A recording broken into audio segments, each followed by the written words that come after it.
Hey viewer, how have you been? Here I am, lying down and trying to pick a story to tell you. Maybe this one will do.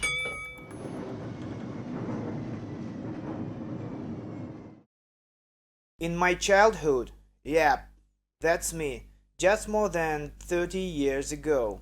Don't say it. Look how tall I've grown. You hardly recognize me.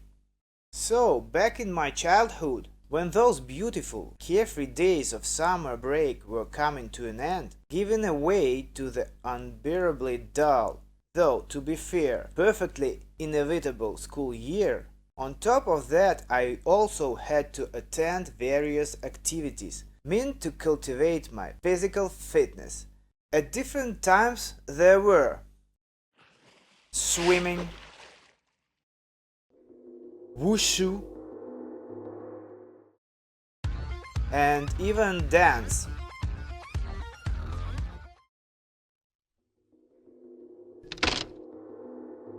This story actually revolves around that ancient Chinese martial art. The undeniable benefit, of course, didn't come from the training itself. There I was desperately faking it, but from the trips, from their atmosphere. I got to the community center for the wushu class on my own. Spent exactly an hour pretending to be Shaolin monk, and when I came out of the hall my dad was already waiting for me in the lobby with a book in hand, settled comfortably in an armchair. Every week, Tuesdays and Thursdays, the skies weeping with the rain. Then Tuesdays and Thursdays again, and soon it was sprinkling the city with ash of snowflakes. Now, where is the stop? I think we have to walk a bit. Yeah, over there, to the right. Standing, waiting. Ah, here it is, finally. This tram also goes in our direction, but its final stop is 4 stations short of our home, so we'd have to transfer. Better wait for the another one.